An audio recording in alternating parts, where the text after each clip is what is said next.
तर हेर्नु त तपाईँहरूका समर्थकहरूले कस्तो गाली गर्नुहुन्छ, हर्क विरुद्ध लेख्नुभयो भने होइन, सामाजिक सञ्जालमा उहाँले लेखेका स्ट्याटसहरू अलिक बढी भए कि भोलि चाहिँ प्रधानमन्त्रीको लागि दाबी गर्ने व्यक्तिले एउटा चाहिँ मेन्टेन गर्नुपर्छ कि भन्ने खालको कुराहरू पनि गर्छन्। जस्तो कतिपय अवस्थामा कस्तो आइरहेको थियो भने श्रम संस्कृति भन्ने कुरा पोजिटिभ भए पनि त्यसलाई चाहिँ नेगेटिभली युज गरिरहेको छ कि, अथवा त्यसलाई चाहिँ पोलिटिकल्ली वेमा मात्रै प्रयोग गरियो कि होइन। श्रमदान भनेको कुरा आजको दिनमा, आजको अत्याधुनिक समाजमा त्यसलाई कतिसम्म लान सकिन्छ, त्यसको बाटो के हो होइन, सबैलाई त्यहाँ जोड्ने आधार के हो, मान्छेले त व्यापक प्रश्न गरिरहेछन् नि। यसलाई कसरी सम्बोधन गर्नुहुन्छ?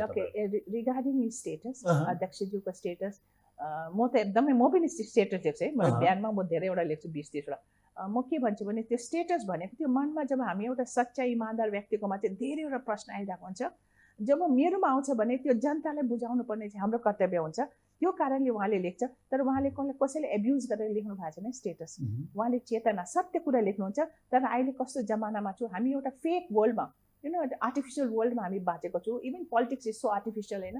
त्यो कारण चाहिँ हामीले उहाँले लेखेको कुरा तितो लाग्छ, मन पर्दैन। तर अब यही कुरा सोच्नुहोस्, फेरि यहाँ हर्क सम्पाङजीलाई जान दिने मान्छेहरू फेरि उहाँको स्टेटस अझै कम भयो, हजुर अझै बढी लेख भन्नु हुन्छ के। त्यसै कारण त्यो जुन चाहिँ यहाँले भन्नुभयो, उहाँले त्यो एब्युसिभ कहिले पनि लेख्नुहुन्न। उहाँले आजसम्म कसैले गाली गर्नु भएको देख्नु भएको छैन। इट हेज एब्युज एनीबडी, गाली पनि गर्नुहुन्न।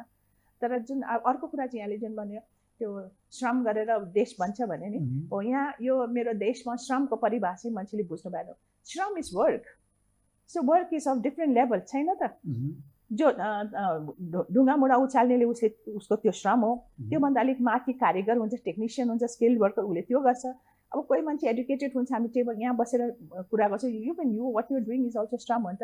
सो हामीले वर्क भन्ने कल्चर चाहिँ हामीले नेपालमा त्यो हिजोको दिनमा राज्य सत्ताहरू जो थियो त्यो वर्क कल्चरलाई चाहिँ एकदम डिसमेन्टल गरिदिनु भयो।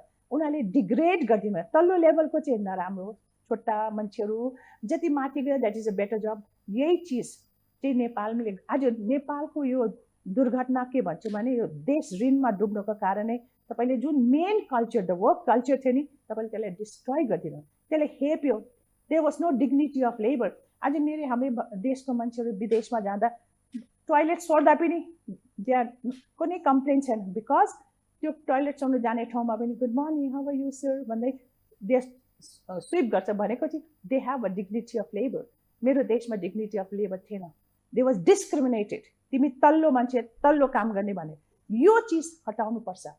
श्रम संस्कृति हाम्रो अध्यक्षज्यूले जुन श्रम संस्कृति पार्टी राख्नुभयो नि, he wants to create the culture and dignity for the work. यो कुरा यहाँले कहिले सोच्नु भएको छैन। Neither the politician. कुनै पनि देश यदि बन्नु छ भने देशको जनताले हातेमालो गरेरै बन्छ। बाहिरको ऋण ल्याएर त थोप्ने मात्रै हो। यहाँनिर त्यो ल्याएको ऋणले पनि आजसम्म कति बिलियन डलर रुपिस उनीहरूले त्यो ऋणको इन्ट्रेस्ट लिइरहेछ। यो हामी नेपाली जनतालाई आजको नेताले सम्झाउनु भएको छ कि तपाईँको जुन चाहिँ जिडिपी छ नि त्यसको कति पैसा तपाईँ यो sending it again back to pay the interest. अनि हाम्रो जनतालाई त सूचीकृत गरेकै छैन। They have never been informed what is happening. आज मेरो देशमा यतिका मान्छेहरू इकोनोमिस्टहरू हार्वर्ड अक्सफोर्ड पढेर आयो भन्छ होइन, उहाँहरू नेसनल कमिसनमा पनि हुनुहुन्थ्यो।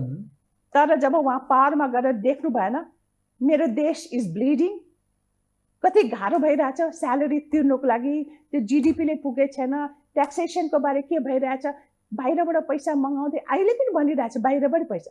अब मैले यहाँलाई सोध्न चाहन्छु, नेपाल बाहिरको ऋणले बन्छ? अध्यक्षज्यूले के भन्छ, श्रम गरौँ हातेमाले गरौँ आफ्नो देश आफै बनाऊँ भने त्यो स्लोगन इज रङ।